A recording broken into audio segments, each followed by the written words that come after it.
అని చెప్పి చరిత్ర మార్చిన పాలన చూపించగలిగిన పాలన ఎక్కడైనా జరిగింది అని అంటే అది వైఎస్ఆర్ కాంగ్రెస్ పార్టీ పాలనలోనే మాత్రమే జరిగిందని చెప్తాను.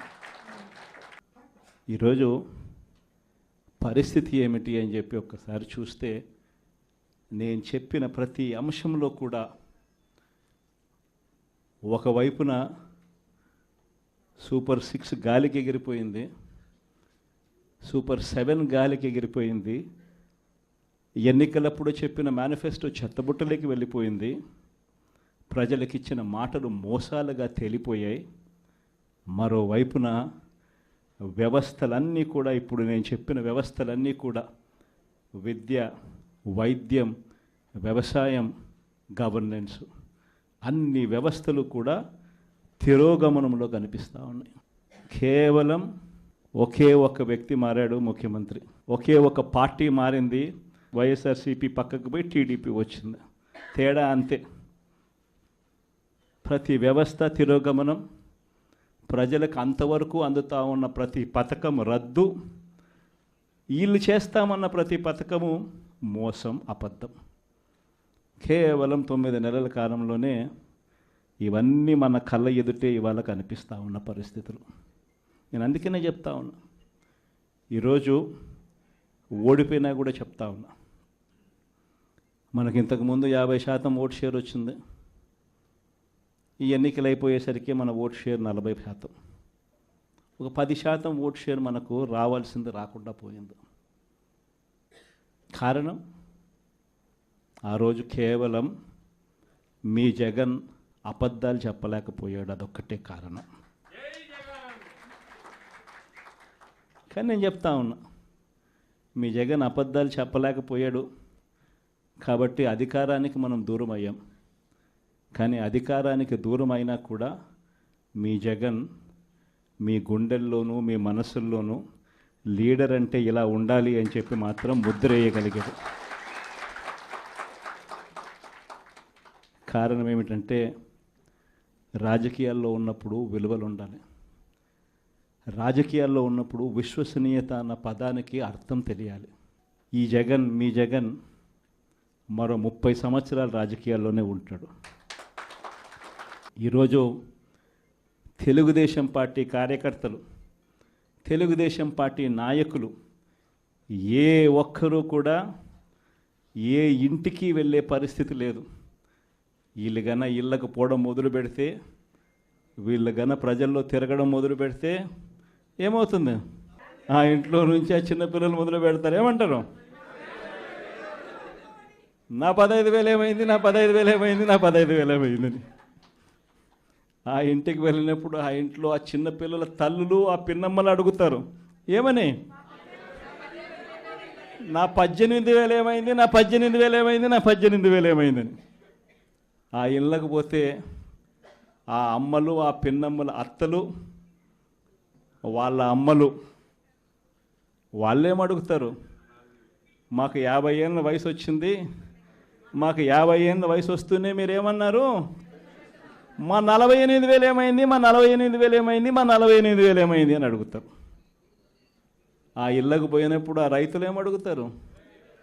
మా 20,000 ఏమైంది, మా 20,000 ఏమైంది, మా 20,000 ఏమైంది అని అడుగుతారు. ఆ ఇళ్ళల్లో నుంచి ఆ 20 ఏళ్ళ పిల్లాడు, ఆ పిల్లాడు ఉద్యోగం వెతుకుతా ఉన్న ఆ 20 ఏళ్ళ పిల్లాడు ఏమంటాడు? నా 36,000 ఏమైంది, నా 36,000 ఏమైంది, నా 36,000 ఏమైంది అని. ఇలా చంద్రబాబు నాయుడు గారిని, ఆయన కూటమిని, ఆయన నాయకులను, ఆయన కార్యకర్తలను ఏ ఒక్కరూ కూడా ఇళ్ళకు వెళ్ళి, గ్రామాలకు వెళ్ళి, ఇళ్ళకు వెళ్ళి ఎవరిని కూడా వీళ్ళు కనీసం పలకరించే పరిస్థితి కూడా లేదు. పలకరిస్తే వీళ్ళే అన్నారు, మేము సూపర్ 6 ఇవ్వలేకపోతే, సూపర్ 7 ఇవ్వలేకపోతే ఏమన్నారు? కాలర్ పట్టుకోమని మీరే అడిగారు కదయ్యా, మీరే చెప్పారు కదయ్యా. చెప్పడమే కాకుండా బాండ్లు కూడా ఇచ్చారు, ఇదిగో బాండు, రాసుకో బాండు, ఇదిగో మీ దగ్గర పెట్టుకోండి అని బాండ్లు కూడా ఇచ్చినారు. బాబు షూరిటీ, భవిష్యత్ గ్యారంటీ అని కూడా బాండ్ ఇచ్చినారు. మరి ఈరోజు ఏంది? బాబు షూరిటీ,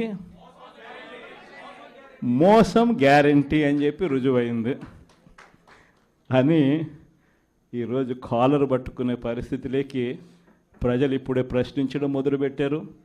ఈ ప్రశ్నించే పరిస్థితి నుంచి ఇక నెక్స్ట్ కాలర్ పట్టుకునే పరిస్థితిలోకి పోవడం అన్నది ఇక త్వరలోనే జరగబోయే కార్యక్రమం.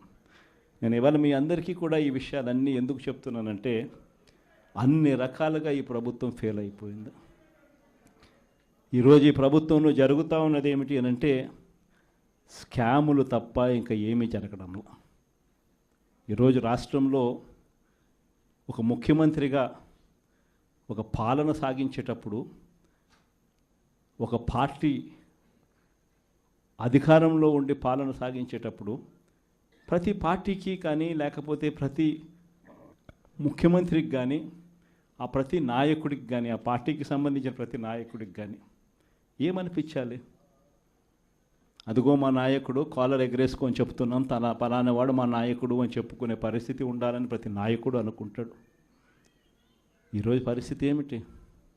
ఎందుకు వీళ్ళంతా అధికారంలో ఉన్నారు అని అంటే వీళ్ళకే తెలియదు ఎందుకు అధికారంలో ఉన్నారని. ఒకే ఒక కారణం వీళ్ళంతా అధికారంలో ఉండడానికి, అది దోచుకోవడం, దోచుకున్నది పంచుకొని తినుకోవడం. ఇది తప్ప ఇంకేమైనా కనిపిస్తూ ఉందా? ఈరోజు లిక్కర్ స్కామ్, మద్యం స్కామ్, ఇసుక స్కామ్, ఈరోజు నియోజకవర్గంలో ఏమి జరగాలన్నా, మైనింగ్ జరగాలన్నా, నియోజకవర్గంలో ఫ్యాక్టరీ నడపాలన్నా, ఈరోజు ఏది జరగాలన్నా ఎమ్మెల్యేకి ఆయనకి ఎంత ఇవ్వాలా, ఎమ్మెల్యే చంద్రబాబు నాయుడు గారికి ఎంత ఇవ్వాలా. ప్రతి విషయంలోనూ స్కామ్. నియోజకవర్గంలో యథేచ్ఛగా మన కళ్ళ మొదటనే పేకాట క్లబ్బులు జరుగుతూ ఉన్నాయి. యథేచ్ఛగా ఇవన్నీ జరుగుతూ ఉన్నాయి మన కళ్ళ ఎదుట. ప్రశ్నించే స్వరం ఎవరైనా ప్రశ్నిస్తే ప్రశ్నిస్తారేమో అని, ప్రశ్నించకూడదు అని ఏకంగా చిన్నపిల్లలను కూడా చూడుకోకుండా వాళ్ళందరినీ సోషల్ మీడియా కింద 111 సెక్షన్ పెట్టి, అంటే ఆర్గనైజ్డ్ క్రైమ్ అంట. సోషల్ మీడియాలలో నువ్వు చేసే తప్పును ప్రశ్నిస్తే ఎందుకయ్యా సూపర్ 6 ఇవ్వడం లేదు, ఎందుకయ్యా సూపర్ 7 ఇవ్వడం లేదు అని చెప్పి ప్రశ్నిస్తే ఆర్గనైజ్డ్ క్రైమ్ అట. టెర్రరిస్టులకు పెట్టే క్రైమ్ ఆర్గనైజ్డ్ క్రైమ్ అని పోస్టింగ్ను పెట్టిన వాళ్ళను, చిన్నపిల్లలను కూడా చూడుకోకుండా వాళ్ళందరినీ జైలులో పెట్టి 40 రోజులు, 30 రోజులు, 50 రోజులు రకరకాల స్టేషన్ల చుట్టూ తిప్పి, రకరకాల జిల్లాలన్నీ తిప్పి వాళ్ళందరినీ కూడా ఇబ్బందులు పాలు చేసే కార్యక్రమం జరుగుతూ ఉంది.